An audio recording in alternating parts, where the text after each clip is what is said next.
So I like that opening shot there because the U.S.S. Fearless, which is sailing along with the Enterprise, is of course the Excelsior. And I just watching Star Trek VI when I was preparing for doing Where No One Has Gone Before here, it was sort of fun to see the Excelsior again. Of course, disguised as the U.S.S. Fearless. So it was, it seems to me that the two famous ships that were in previous Star Trek lore in the movies and such, you had the Excelsior and you had the Reliant. And those are the two ships you saw throughout TNG and stuff that were reused. So what's going on is that, as you just heard, the U.S.S. Fearless is beaming over a couple experts to conduct tests on the warp drive engines, and Riker's got some concerns about that, to say the least. According to Starfleet's report, they will simply run tests on different ways of entering warp speed and different intermix formulas. Where's the harm in that? It's the specs Kaczynski sent us. In my opinion, sir, they're gibberish. Gibberish? Mr. Data, would you explain? Sir, we put Mr. Kaczynski's specs into the computer and ran a controlled test on them. There was no improvement in engine performance. And how do you explain Starfleet's report that the same tests on the U.S.S. Ajax and on the Fearless over there resulted in a measurable increase in propulsion? Our engines are new, sir. Top condition. The tests on those older ships may have simply been to straighten out some engine inefficiency. Now, I'll tell you something that I really, really like about this episode, and that's the writing. As I was watching this episode, and I went through it for about 6 hours. I was lying when I said 4. Let's see here. How many hours was this? I was watching this episode and rewinding and fast-forwarding and going through it all and making notes and stuff and timestamps for when to inject the clips in here. A lot of work in that, and, I was really impressed by the writing of this. Just such good dialogue, and specifically the technobabble was great. That scene I just played for you there is a great example of terrific technobabble in Star Trek. They're not necessarily talking about thingamabobs and thingamabbees and bells and whistles in a way that nobody can understand, but they were talking about something that's going on. It's important to the story, so we track along with that, and it was just very good, very good. I consider that to be technobabble. There was no tachyon beams mentioned, but I still consider it to be technobabble, and great technobabble at that. Probably the best in the series. Great thing there. So anyway, the Riker sort of has suspicions about this Kaczynski guy. Oh, check that out! That's the jerk character that we'll meet later in this episode is Kaczynski. His name's Kaczynski. What a coincidence that is. Gee whiz. I wonder if it's a sign. It must be a sign. Not that I'm like the Kaczynski in the episode, but like work of fate that I was meant to do this podcast. But anyway, Riker and Troy go to the transporter room, and as they're going to the transporter room, we get the first hint of this music. And I commented on this music, the sort of musical theme motif that's used a lot in this episode, and I commented on that in the last episode 2 of this, of how much I loved it. And I played that clip I'll play later on, of course, again for you. But it's the first time we get that musical theme that presents itself in the episode.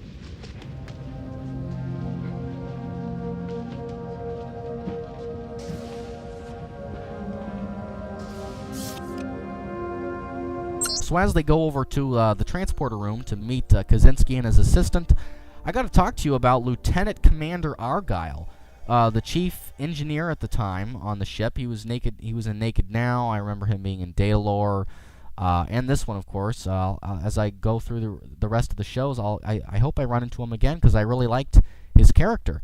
Although, you know what? I don't think he was in. Was he in Naked Now? I don't know. I think it might have been a woman. I know there was. For a couple episodes, did we see the chief engineer in Encounter at Farpoint? I don't exactly remember. Write an email. Tell me about all this, onemantracker@gmail.com. But we had Lieutenant Commander Argyle for a while. And one thing about that guy that he doesn't get any recognition for, he was the first one to sport the Riker beard. My gosh, I'm the first one to ever say that, I'm sure. And I liked his character. I can't say that I'm sad that he left, though, because Geordi turned out to be a great chief engineer, but Argyle was cool while we had him. Yeah, one of the few people in Star Trek who's a little plump in the uniform, if you know what I'm saying. But I don't mean that as an insult, but just a comment. An incredibly worthless comment at that, too. Moving on. Welcome aboard, Mr. Kaczynski.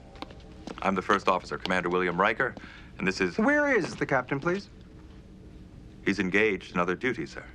A ship's engines should be the concern of a ship's captain. They are, sir. Which is why they have made the first officer directly responsible for an engine's conditions and performance. Guided, of course, by one of our chief engineers, Lieutenant Commander Argyle in this case. A pleasure to meet you, sir. I appreciated receiving the specs. To which you have no end of questions. Aye, I have. Riker identifies Kaczynski's assistant as being from Tau Alpha C, and he's got an unpronounceable name, which is, of course, one of the classic things about aliens in science fiction, is they have a name that isn't pronounceable by humans. And I'm sure the Doctor on Doctor Who, I'm sure once we find out his name, what if it was unpronounceable by humans? That'd be interesting. And Spock has a name that's unpronounceable by humans, so there's a lot of that in Star Trek and in other sci-fi as well. I wonder when that trend was first set. And you, sir, are listed as... As Mr. Kaczynski's assistant. My actual name is unpronounceable by humans. You're from Tau Alpha C. That's very distant. All approved and described in the Starfleet communications. Now, I would like to set up in the engine room immediately. Needless to say about Kaczynski beaming aboard, he's a complete jerk. And, you know, as he's sort of meeting with everybody, there's a lot of tension going on and great writing once again. And I just got to comment that I love the way everything is shot, the way everybody's faces are framed up, and it's, man, and I'll tell you what else I did. I also listened to just the audio of this episode on my MP3 player last night as I was lying in bed and dreaming about today. Oh, man, it was so much fun just listening to it by itself, and there's just so much to grab out of these shows. It's amazing they produced however many of them they did, which was 25 episodes, and the first season, 26 of them, depending on how you split things up with Farpoint, but, you know, and 7 seasons, 178 episodes, just crazy good. What the stuff that goes in to make this kind of quality of a show, it's just impeccable. And they definitely, the Blu-rays, I can't help but talk about the Blu-rays again, but they just had such respect for the show and they realized that. The people that mastered that, just, you know, they knew what they were dealing with, which is brilliance. I'll have our chief engineer show you to his engine room. No need. I know my way around starships. So, Troy, I just want to comment here about Troy. And Troy sort of senses, you know, the pompousness of Kaczynski, obviously. Not me, but, you know, the character in the episode, you knew that. And, you know, she has this sort of alien weird vibe she's getting from the Traveler. And one thing I'll say about Troy in the early season is she was more alien.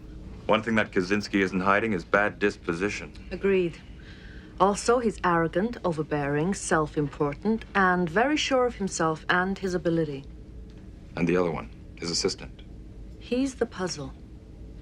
With most life forms, I can usually feel something. I may not be able to understand or interpret it, but I feel something, if only a presence. With him, nothing. Empty space. It's as though he isn't even here. Something about this concerns me.